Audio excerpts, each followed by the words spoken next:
बात करते हैं हरियाणा चुनाव की। हरियाणा विधानसभा के नतीजे कांग्रेस के लिए बेहद निराशाजनक रहे, जिसने कांग्रेस को बड़ा झटका देने का काम किया है। अति आत्मविश्वास से सारोबार कांग्रेस हाथ के मंथन में जुटी हुई है, जिस पर पार्टी नेता और विरोधी कटाक्ष कर रहे हैं। आखिर हरियाणा में कांग्रेस की लहर होने की चर्चाओं के बाद भी ऐसा क्या हुआ जो कांग्रेस को हार का सामना करना पड़ा, ये बड़ा सवाल है। ओवर कॉन्फिडेंस या आंतरिक कलह, आखिर ऐसी क्या वजह रही जिसने कांग्रेस को हार के इस मंजस में डालने का काम किया है। हरियाणा में 10 साल के बीजेपी शासन के प्रति एंटी इनकम्बेंसी, किसान, जवान और पहलवान समेत कई फैक्टर ऐसे थे। साथ ही एग्जिट पोल भी कांग्रेस के पक्ष में था। फिर भी आखिर ऐसी क्या वजह रही जिसने कांग्रेस को चुनावी बिसात पर शय और मात देने का काम किया।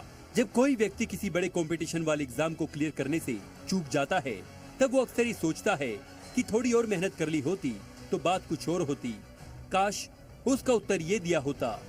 हरियाणा विधानसभा चुनाव में हार के बाद कांग्रेस के पास भी बताने को ऐसी ही मिलती जुलती चीजें हैं। बीजेपी से कड़ी लड़ाई हारने के बाद उसके पास पछताने के अलावा कुछ भी नहीं है।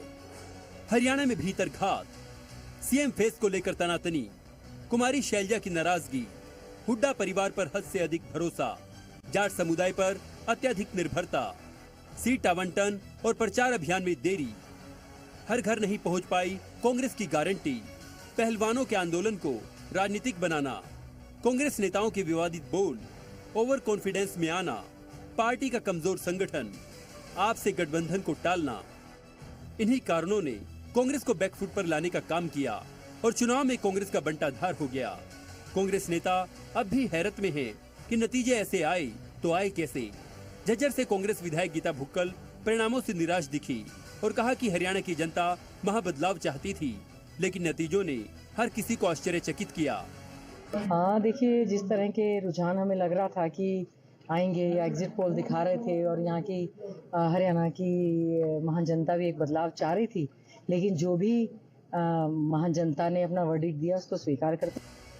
वहीं दिल्ली के पूर्व सीएम अरविंद केजरीवाल का कहना है कि कोई भी चुनाव आसान नहीं होता, किसी भी चुनाव को हल्का नहीं समझना चाहिए, इस चुनाव से सबक लेना चाहिए, जीवन में कभी भी ओवर कॉन्फिडेंस नहीं होना चाहिए। आज के चुनाव से सबसे बड़ी सबक यही है कि ओवर कॉन्फिडेंस मत करना। कभी भी किसी भी चुनाव को हल्के में नहीं लेना चाहिए। हर चुनाव कठिन होता है, हर चुनाव में हर सीट कठिन होती है, मेहनत करनी है। पानीपत ग्रामीण विधानसभा से बीजेपी विधायक महिपाल ढांडा ने कांग्रेस पर तंज कसते हुए कहा कि मोदी की लहर को कांग्रेस समझ नहीं पाई और कांग्रेस के अहंकार की गर्दन को लोगों ने मरोड़ दिया है। जब हम लोग गली गली में लड़ते तो आपको मैं बता दूं, हर जगह पे लोग शक्ल देखते ही, कमल का फूल देखते ही कहते थे हम मोदी जी को वोट करेंगे। जो लोग ये कह रहे थे कि मोदी जी की वेव नहीं है, मोदी जी की वेव नहीं है, मैंने आपको हर इंटरव्यू में कहा है कि शक्ल देखते ही लोग कहते थे कि हम तो मोदी जी को वोट देंगे। मोदी जी की जो वेव है अंदरूनी तौर पे जो चली हुई थी, उसको कांग्रेस के लोग समझ नहीं पाए।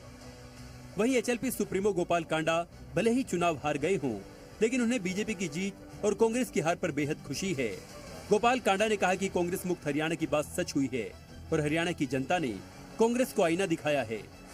हरियाणा में कांग्रेस मुक्त हरियाणा होगा और कांग्रेस की सरकार हरियाणा में नहीं बनेगी।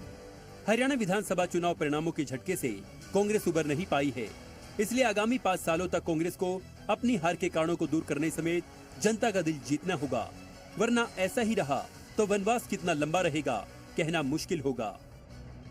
ब्यूरो रिपोर्ट, जी मीडिया।